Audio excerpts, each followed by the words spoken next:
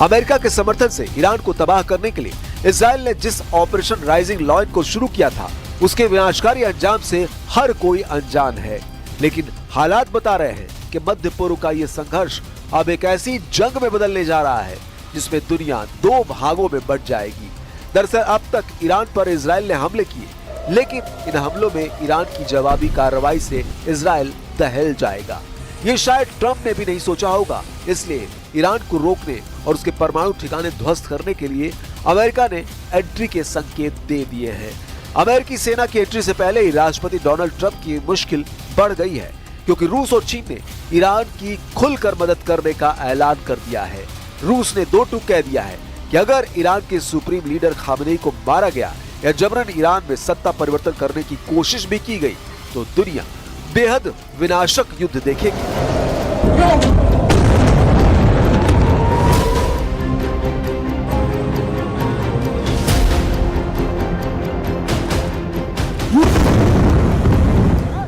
Ну, если мы вспомним с вами встречу, которую накануне провел президент Путин с руководителями международных информационных агентств, когда ему задали вопрос по этой теме, он сказал: «Я даже не хочу об этом говорить». И это говорит о том, что, конечно, это является совершенно неприемлемым. Сама постановка такого вопроса является для нас неприемлемым. Мы считаем, что это непозволительно вести такие разговоры и тем более непозволительно предпринимать такие действия. डरपोक निकले ट्रंप, फंस गए नेतन्याहू, रूस चीन का डबल प्लान एक्टिव। इजराइल के हमले से नहीं बल्कि इस युद्ध की दिशा ट्रंप के बयान के बाद बदली है। इजराइल के हमले का जैसे ही ईरान ने जवाब दिया, ट्रंप ने ईरान के खिलाफ एक चेतावनी जारी की। रूस और चीन की खामोशी ने इजराइल और अमेरिका का हौसला बढ़ा दिया था, पर अब 2 गतिविधियों ने इजराइल अमेरिका का हौसला पस्त कर दिया है। इनमें पहली गतिविधि है युद्ध के बीच चीन के कार्गो प्लेन का ईरान पहुंचना और दूसरी गतिविधि है ईरान के सहयोगी के रूप में रूस की हलचल। चीन के मालवाहक विमान तेहरान में उतरे हैं।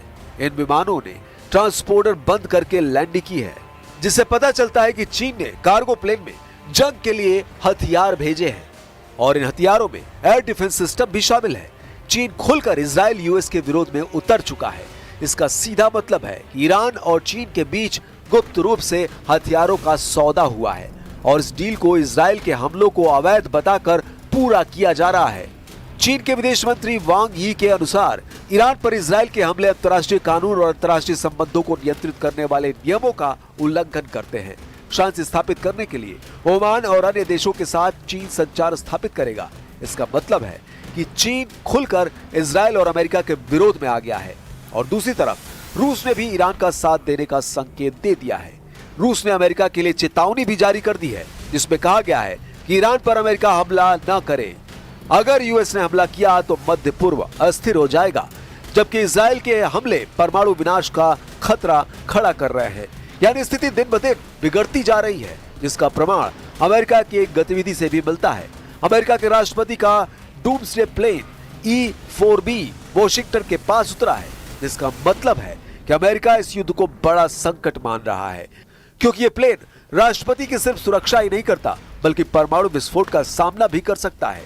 तो क्या युद्ध में न्यूक्लियर तबाही की आशंका बढ़ गई है? जवाब ट्रंप के बयान से मिलता है। I have a meeting in the war room in a little while, situation room as some people call it. So we're going to meet. We're going to see. We're in the midst of it's a terrible thing. I hate to see it. I hate to see all that death, so much death and destruction. But death primarily is what I hate to see. अब ऐसे हालात में Israel Iran को कैसे हरा पाएगा, ये बहुत बड़ा सवाल है।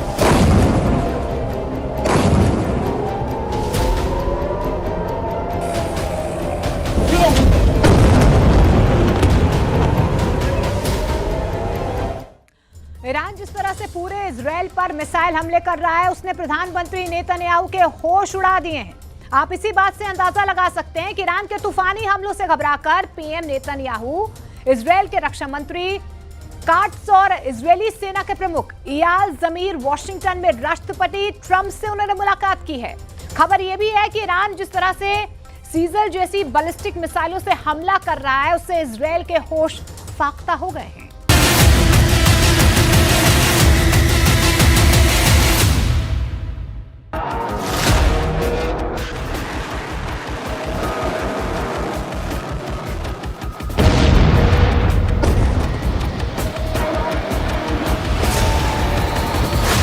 ईरान का सेजिल मिसाइल से हमला, कतर से भागे अमेरिका के 40 जेट। ईरान की सेजिल बैलिस्टिक मिसाइल ने तेल अवीव और हाइफा में धुआं कर दिया है। ईरान के हमलों को देखते हुए ट्रंप तक चकरा गए हैं। यही वजह है कि ईरान को चारों तरफ से घेरने में जुटे अमेरिका के 10 अड्डों पर ईरान भीषण हमले की तैयारी कर रहा है।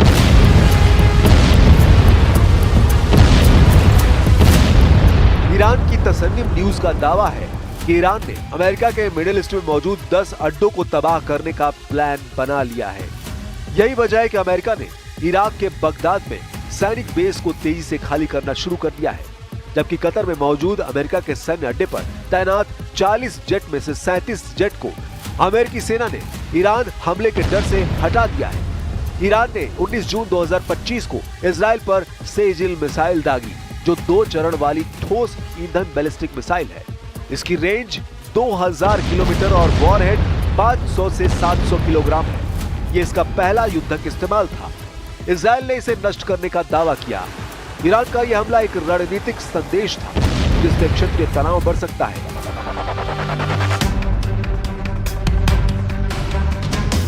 हालांकि 19 जून 2025 को ईरान की Islamic revolutionary guard corps IRGC ने इजराइल पर एक मध्यम दूरी की बैलिस्टिक मिसाइल सेजिल दागी थी। ईरान का दावा है कि यह मिसाइल ऑपरेशन ट्रू प्रॉमिस 3 का हिस्सा थी, जिसके तहत उसने इजराइल के सैन्य ठिकानों को निशाना बनाया।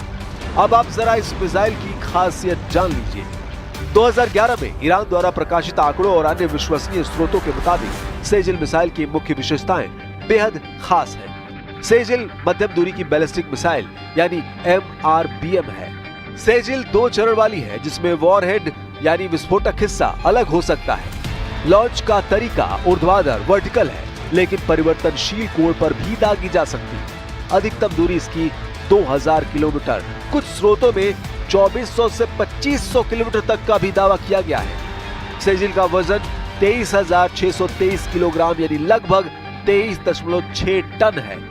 इसकी लंबाई 17.57 मीटर, कुछ स्रोतों में 18 मीटर तक का भी दावा किया गया है। सेजिल का व्यास 1.25 मीटर है। वॉरहेड का वजन 500 से 700 किलोग्राम, कुछ स्रोतों में 1000 किलोग्राम तक बताया गया है। सेजिल की गति मैक 13 है, यानी लगभग 17,000 किलोमीटर प्रति घंटा है। सेजिल मिसाइल परमाणु हथियार ले जाने में सक्षम है। हालांकि ईरान का दावा है कि यह केवल पारंपरिक विस्फोटकों के लिए है। इधर ईरान और इजराइल की भीषण जंग ने दुनिया को बांटना शुरू कर दिया है। रूस, चीन और तुर्की ने इजराइल का खुलकर विरोध करना शुरू कर दिया है और साफ चेतावनी इजराइल और अमेरिका को दी है कि ईरान पर हमले बंद करो, वरना अंजाम बुरा हो सकता है। ईरान में अयतुल्ला अली खामेनेई की सत्ता रूस के लिए बहुत अहम है। एक्सपर्ट्स बताते हैं कि ईरान की बर्बादी रूसी राष्ट्रपति व्लादिमीर पुतिन के लिए न सिर्फ सामरिक झटका होगी, बल्कि उनकी इज्जत पर एक बदनुमा दाग भी लगा देगी। ईरान रूस का अहम आर्थिक और सैन्य साझेदार है। रूस ने ईरान में अरबों डॉलर का निवेश कर रखा है। खामेनेई की सत्ता रूस को मध्य पूर्व में एक विश्वसनीय आधार प्रदान करती है।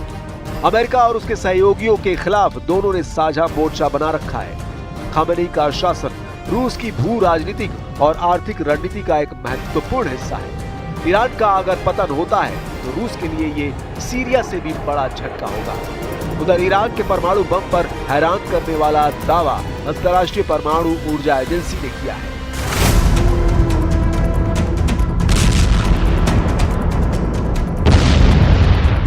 अंतर्राष्ट्रीय परमाणु ऊर्जा एजेंसी यानी IAEA ने 19 जून को कहा कि ईरान परमाणु हथियार बनाने की कोशिश कर रहा है। इसका कोई सबूत नहीं मिला है। IAEA के डायरेक्टर राफेल ग्रासी ने अल जजीरा को इंटरव्यू में ये ताजे दावे किए हैं। ऐसे हालात में सवाल उठता है तो फिर अमेरिका की शह पर इजराइल ईरान पर खूनी हमले क्यों कर रहा है? इधर रूस ने ईरान और इजराइल जंग में अमेरिका की दखलंदाजी को लेकर चेतावनी दी है। रूसी समाचार एजेंसी इंटरफैक्स के मुताबिक क्रेमलिन के प्रवक्ता दिमित्री पेस्कोव ने कहा कि अगर अमेरिका ईरान और इजराइल के बीच चल रहे संघर्ष में दखल देता है तो इससे हालात और ज्यादा बिगड़ सकते हैं और तनाव खतरनाक स्तर तक पहुंच सकता है।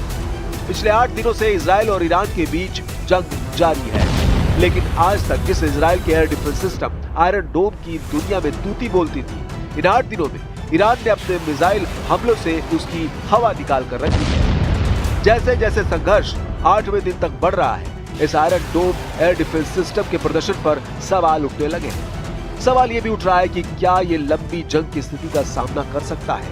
अल जजीरा की रिपोर्ट के अनुसार 19 जून को ईरान ने हाइफा और तेल अवीव में सैन्य अड्डों पर मिसाइलों और ड्रोनों के साथ हमलों की एक नई लहर की पुष्टि की। इस माहौल में तनाव बढ़ गया और ये डर पैदा हो गया कि दबाव में इजराइल का ये एयर डिफेंस सिस्टम टूट सकता है, बेकार पड़ सकता है। इधर अमेरिका से एक चौंकाने वाली रिपोर्ट सामने आई है। न्यूयॉर्क टाइम्स की एक रिपोर्ट के मुताबिक अमेरिका का मानना है कि ईरान अब परमाणु हथियार बनाने की पूरी क्षमता रखता है। व्हाइट हाउस के प्रेस सचिव कैरोलिन लेविट ने कहा कि अगर ईरान के सर्वोच्च नेता अयतुल्ला अली खामेनेई आदेश दे दे तो ईरान कुछ ही हफ्तों में परमाणु बम बना सकता है। लेविट ने कहा कि ईरान के पास परमाणु हथियार बनाने के लिए जरूरी हर चीज मौजूद है, अब बस उन्हें अपने नेता के हाँ कहने भर की देर है। उन्होंने ये भी कहा कि अगर ईरान ऐसा करता है तो इससे सिर्फ इजराइल नहीं बल्कि अमेरिका और पूरी दुनिया की सुरक्षा को खतरा होगा। इजराइल की जासूसी एजेंसी मोसाद का कहना है कि ईरान 15 दिन में परमाणु बम बनाकर हमला कर सकता है। CIA निदेशक ने कहा कि तेहरान परमाणु हथियारों के बहुत करीब है। I have a message directly from the president, and I quote, "Based on the fact that there's a substantial chance of negotiations that may or may not take place with Iran in the near future, I will make my decision whether or not to go within the next 2 weeks." That's a quote directly from the president for all of you today. अब ऐसे हालात में आप अंदाजा लगा सकते हैं कि ईरान के साथ जिस मजबूती से रूस और चीन खड़े हो गए हैं, ऐसे हालात में इजराइल अमेरिका के बिना ये जंग कभी नहीं जीत सकता है। अब अगर अमेरिका जंग में कूदता है तो परमाणु जंग को टालना बेहद मुश्किल होगा।